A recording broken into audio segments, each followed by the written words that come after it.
right. Hey, welcome back, guys. All right, so let's get into this.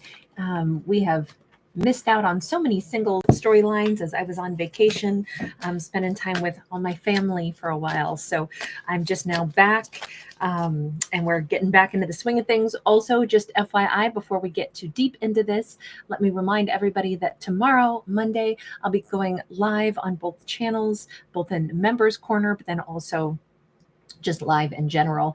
And tomorrow is a party day where I'll be doing card pulls on and off throughout the day. So that is to thank my subscribers and to celebrate not only my birthday, but everybody else's out there also that happens to be around the same timeline. I'm not really until the 30th, but I just thought it would be nice to take Monday and kind of celebrate. By the way, for those of you who are with me in the other video just now, I did manage to pull out the cake on time, the cortadillo cake. I didn't get overbaked. I'm so glad. We have an 8 of Swords and we have a 3 of Swords. This, it doesn't look like a great way to start.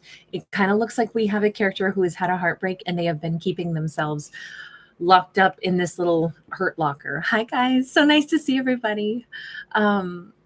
It doesn't look great. It looks like we have a wounded single individual, especially when we got bars, you know, and it's like we can look through those bars and we can see the beautiful castle, but it's like, oh, I don't get to go to the beautiful castle. I live in a place of hurt. You know, I have a heartbreak still.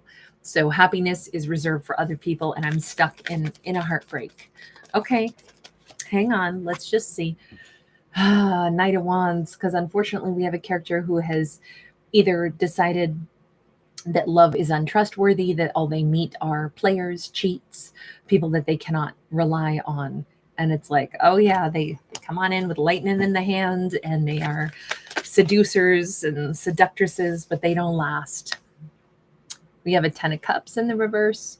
We have the Page of Wands upright. We keep seeing somebody who's like, I just don't even want to, you know, especially if I'm attracted to somebody, that's how I know they're probably going to be no good. You know, this feels like somebody who's pretty unhappy at the moment. And they, you know, might be telling themselves things like, oh, my picker's broken. Trust me, the surest way that I know that somebody is probably a liar or a cheat is if I like them. If I think they're attractive, how much you want to bet they are no good. Because like I have like a radar for everything that I don't want. And I feel like this character is really telling them this very, telling themselves this very like negative storyline because they have been incredibly disappointed with that 10 of Cups in the reverse.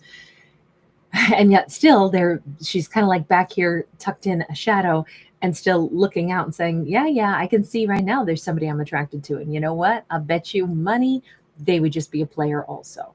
Okay, so we have a character that is very unprepared to like risk their heart again. We have a character who does not trust their own intuition because they have been led down the road of, you know, deception and betrayal in love. And it's like, I don't even trust my own little heart now.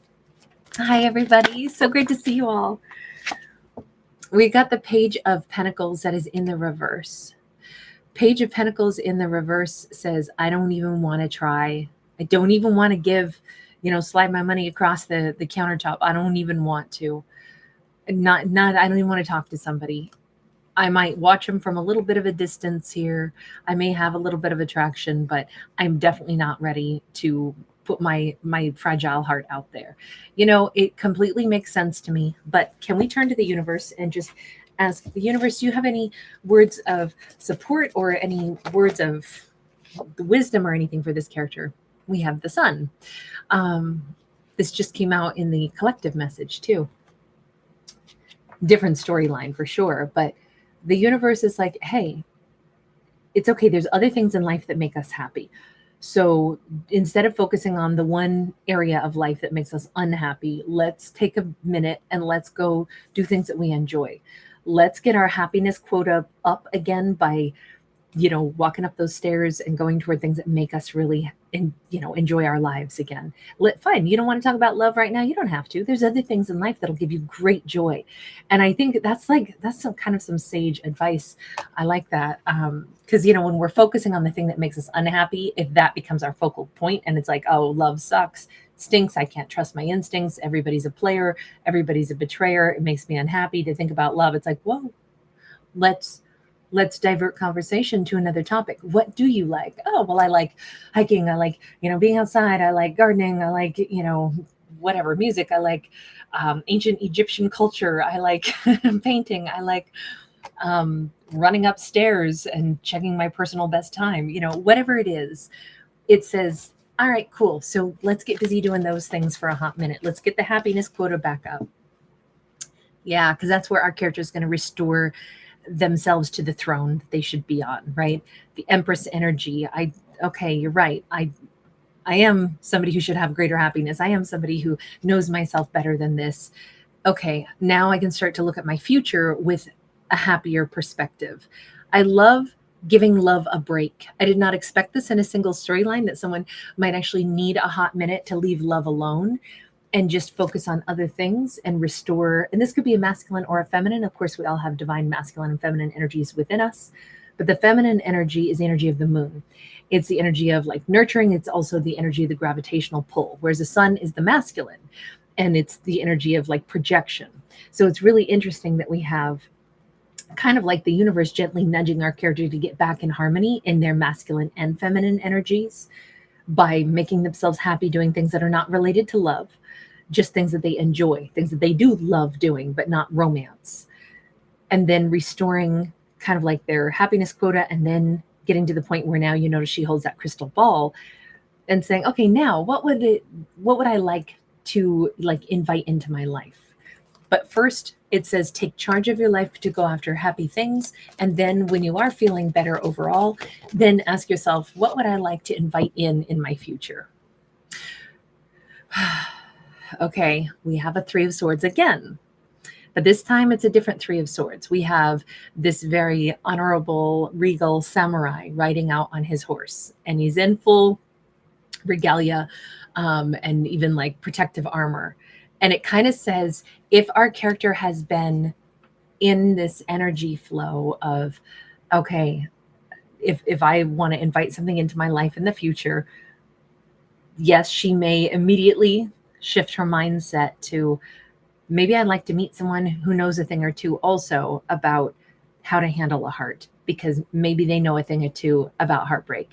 Maybe instead of attracting somebody that's suave and, attractive and has all the good lines, maybe instead I'd like to invite somebody into my life that knows what loss feels like, that knows what betrayal feels like, and that they too have been down the same road. Maybe I should attract somebody, not somebody who's broken, right? This is a very powerful samurai, but maybe I'd like to attract into my life an individual who understands, what broken hearts feel like. So that's why they probably wouldn't do it to another person. I want somebody honorable, and I want somebody who's lived enough life to know not everything's a game. And people's hearts certainly aren't, toys to play with.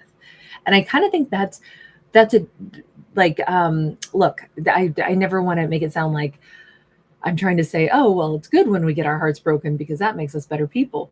No, I don't mean it that way, but I will say it's kind of inevitable that us human beings, the longer we're alive, we're probably going to endure tremendous heartbreak.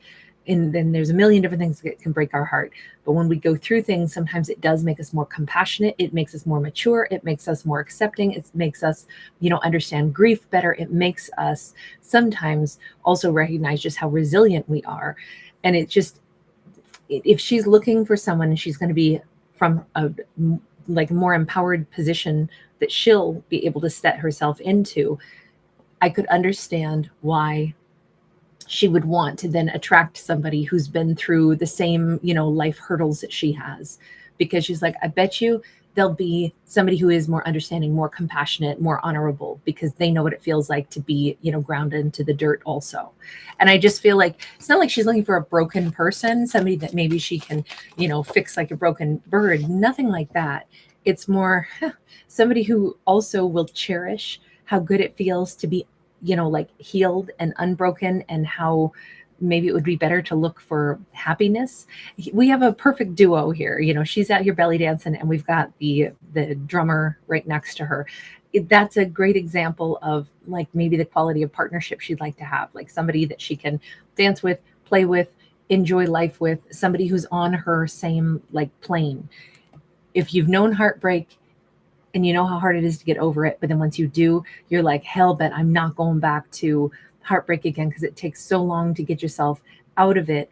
And then finally, when you get a taste of happiness, let's really strive to always create greater happiness, to have trust, to have joy.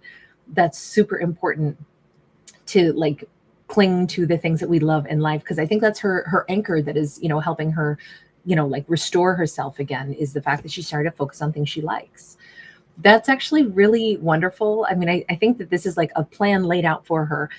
Maybe she's ready to accept this, nudge from the universe, because this is like the blueprint of how to get yourself out of heartbreak is what we have here. That's what the universe has just provided to her. I know you've been through something awful, but let's give you the blueprint of how to get out of it, and then even a little nudge as to what to attract next and how to hang on to that state of happiness. I don't know. It feels like the universe is really very much on her side and really trying to give her the best like support here. It feels kind of awesome. Is she going to be able, actually, let's go back to a different deck. Is she going to be able to pick that up? Like what's her frequency right now? We've got the Princess of Swords. It is in the reverse. And here's the heart chakra. She is not open to suggestions right now. She is not trying to find answers. She is just right now in a state of unhappiness. I get it. Like we all get there sometimes, but this is nice though. There are things around her supporting her right now. We already see that there is a better outcome for her later. She's just not ready to bridge the gap yet. Where she's really at is still very unhappy in this snapshot of time. And she's not seeing a way. Her heart is not seeing, a way out of this at the moment. But sometimes when our heart doesn't see it, that's when our little guides and our little angels come along and they help us out. Because it says she actually has, at this foundational level, since this is that root chakra, we have the Temperance angel coming in. There may be something that is going to like enter into her world that is either like a message from her guides or some kind of support or some kind of, sometimes it's something that reminds us of a loved one from the other side. We're crying, we're having a bad day, and then music comes on the radio and it's like, oh my gosh, that so reminds me of, one of my ancestors, my Nana. She used to sing me that song. And God, those are some sweet memories. That now I remember what it felt like to be loved by my Nana. I'm thinking about that song now. I'm thinking of something positive, and that can be that first like foundational thing that starts to balance our character's energy back out. There is help coming in. I don't know if this is the protection from an ancestor or if this is a message from the guides. Or angels, whatever anybody perceives them to be, right? 9 of Wands. This is that sacral chakra. So the house of emotions and sensuality. And that 9 of Wands is this gentle reminder that you are perhaps a wounded warrior right now, but remember the word warrior is stronger than wounded. You will get through this as well. There's some kind of like surge of resilience that is kind of like being flooded into her right now, some kind of energy that will kind of lift her. Can I ask a little bit more? Where is that coming from? How is she going to experience this so she knows how to let that in? 3 of Wands. There's something about maybe a positive invitation or something to look forward to in our future. If anytime that life can be kind of like feeling like a hamster wheel, it's so good to set something positive into our schedule, even if it's something simple. I know on whatever Tuesday I'm gonna have time to go get into the pool, and that's gonna feel so amazing. And so now I have something to look forward to, even if between now and Tuesday my week is just a freaking wreck. At least I know I've got 1 hour slated that I'm holding on to that like a tiger. I'm not going to let go of that 1 hour that I'm going to do something awesome for myself. It says that there may be an opportunity for her to schedule something, go somewhere, do something, but that might be one of the first ways that like this could be an invitation to come visit. This could be an invitation to go somewhere, do something in her upcoming future. And that's maybe one of the first things that is going to remind her that, you know what, brighter days are ahead. You have things to look forward to. Now, sometimes we have to like pay attention and be willing to accept that opportunity. Like this looks like she has to go to the airport and travel, or a train station and travel. It doesn't have to be something that extreme though. Let's say that the message from the guides or the angels, let's say during this time when she's in the kind of like the downers, in the dumps right now, all of a sudden she sees that there's whatever, some band that's come to the town next to her that she's wanted to see. And it's like, oh, how cool. They're playing. Maybe I should get tickets and go. And it's like, yes, get tickets and go. Like that's the nudge from the angels, the guides, like look to your future. Know that as sad as you might be right now, you're more warrior than wounded. Get out there and go do something amazing. Look forward to the things in your future, because your future will not remain unhappy the way it is today. So start building happy things into your upcoming schedule. I really like that. It's really sweet. Page of Pentacles. There's also a nice little nudge from the universe where she could wind up chit-chatting with someone.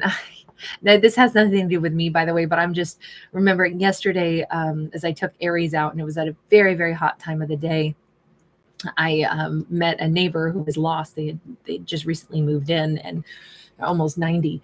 And he was out there with his walker and got turned around. And so, I escorted him back home, and we got talking, and now we have a Scrabble date to play Scrabble together before I get my schedule too busy. And it's nice. It's just sometimes you have conversations with people that you didn't expect, and it's fun.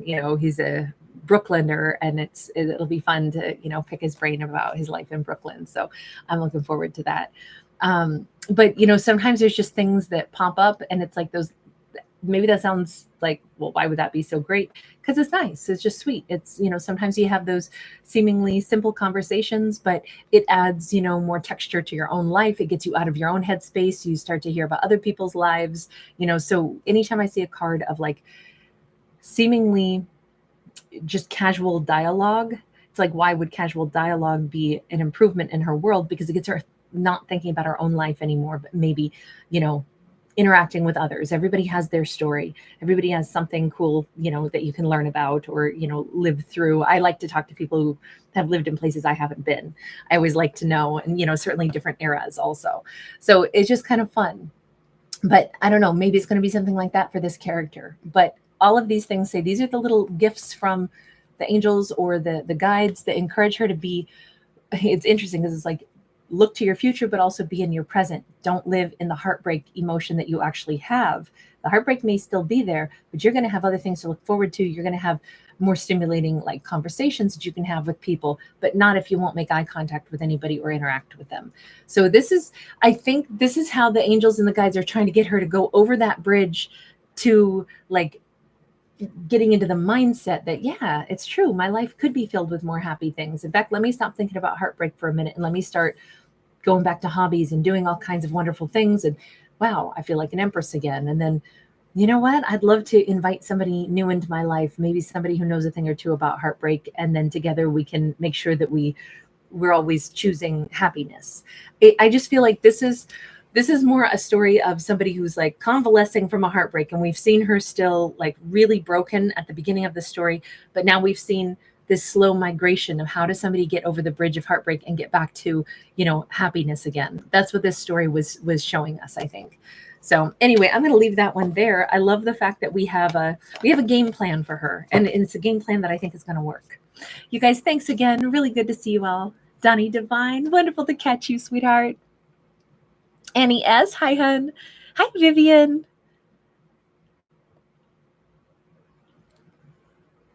Baby Yoda. Empress 111. So wonderful to see you. Right back to you, babe. Excuse me, Empress Unicorn 111. I don't know why I wanted to leave off the unicorn there. I'm so sorry. Selene, hi, hon. It was really good to spend some time with my mama. And then after my mom left, my sister and niece came for a visit. And so, everybody came from out of town. And so I really wanted to, be present and make time to have a vacation and spend time with my family. So it was really nice. I haven't really taken like a vacation like that in a long time. So it was nice. Paula MC, hi. Tribes to go.